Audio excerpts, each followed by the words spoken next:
안녕하세요, 원장님. 네, 안녕하세요. 원장님, 이제 스마일 라식이 시력 교정술의 대세잖아요. 그렇죠. 지금 뭐 작년 기준으로 거의 한 60%에서 70% 정도가 스마일을 하고 있죠. 이제 스마일 라식을 하는 안과들이 엄청 많아졌는데. 맞아요.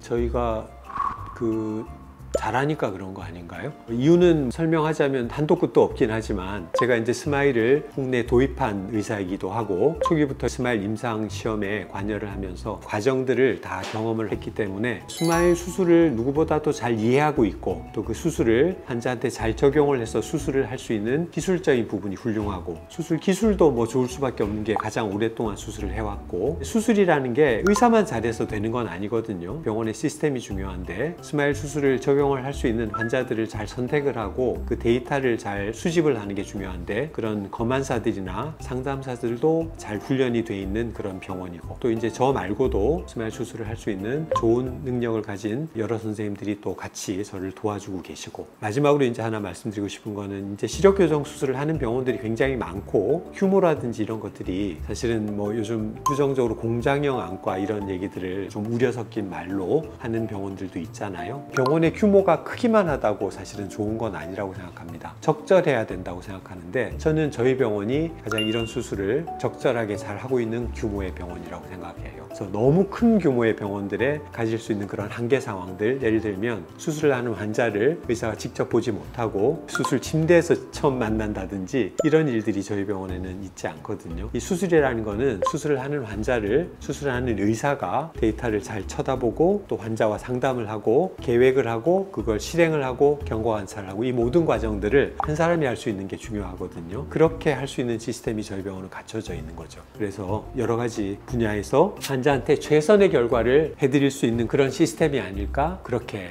자부심을 가지고 자신 있게 말씀드릴 수 있을 것 같아요. 저희 스마일 라식은 비스포크 스마일 이렇게 써 있는데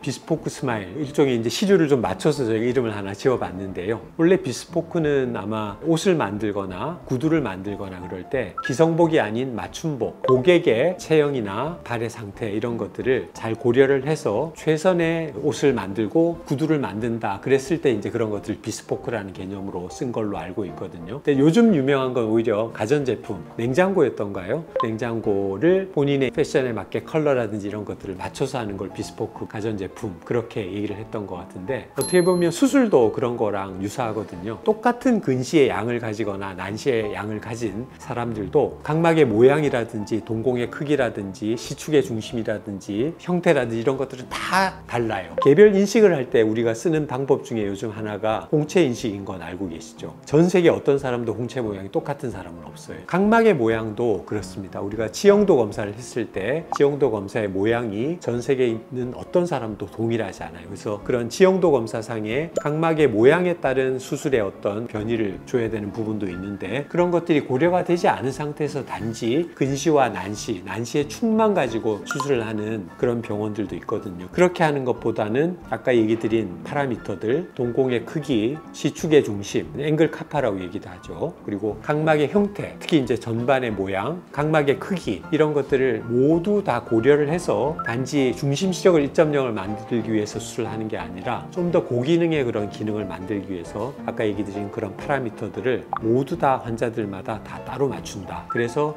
비스포크 스마일 이렇게 얘기를 한 겁니다. 아마 일부는 맞출 거예요. 그러니까 우리가 얘기한 그런 모든 파라미터들을 개별화하지는 않더라도 일부는 좀 조절을 하는 걸로 알고 있지만 저희처럼 아마 세밀하게 조절하는 병원은 없는 걸로 알고 있습니다. 그래도 중심 시력은 대개는 1.0의 시력이 근접한 시력이 나올 수 있어요. 근데 그게 이제 완성도가 약간은 떨어질 수가 있는데 예를 들면 부정난시가 좀 생길 수도 있고 야간에 빛번짐도 조금 더 심하게 올 수도 있고 디테일한 부분들로 들어가서 검사를 해보면 분명히 차이가 날 수가 있거든요. 그런 걸 우리가 개별화해서 딱딱 어떻게 한다라고 단정 짓는 게 참 어렵거든요. 파라미터가 굉장히 다양하기 때문에. 그래서 저희는 좀 더 정밀하게, 좀 더 파인하게, 세밀하게 잘 볼 수 있는 그런 시력을 만들어주고 번짐도 최소화시키고 장기적으로 이제 근시퇴행도 적게 만들 수 있고, 그런 노하우는 하루아침에 축적되는 게 아니에요. 제가 스마일을 2011년도에 처음 시작했잖아요. 그때부터 축적된 노하우들이 여기에 다 묻어 들어가서 된 거기 때문에 아마 다른 병원에 흉내를 내기가 쉽지는 않을 겁니다. 제 주변에 원장님께 수술받은 친구들도 많고 예, 예. 아버지도 있고 하잖아요. 예. 다 네. 공통적으로 예. 장점을 얘기하는 게 하나 있어서 뭐예요? 원장님 목소리가 너무 좋아서 안심이 딱 된다고. 아, 그래요? 그렇게 말씀해 주시면 제가 좀 더 자세하게 상세하게 설명을 좀 더 많이 드리도록 하겠습니다. 그 수술할 때 되게 환자분들이 긴장을 많이 하잖아요. 그래서 저는 누구보다도 수술할 때 환자분을 안정시키기 위해서 계속 수술하는 과정들에 대해서 환자들이 이해할 수 있도록 설명을 많이 하고 어떻게 행동을 해야 되는지를 차분하게 설명을 좀 많이 드리는 편이거든요. 그래서 수술 끝나고 나서 환자분들이 그런 부분에 대해서 만족도를 얘기하시는 걸 많이 느껴요. 그래서 이렇게 조금 더 잘해야 되겠구나 그런 생각을 가지고 최선을 다하고 있는데, 지금 그런 분들 얘기를 들으니까 좀 더 잘해야 되겠다 그런 생각이 드네요. 좀 더 최선을 다해서 환자분들 수술할 때 안심하고 하실 수 있도록 최선을 다하도록 노력하겠습니다.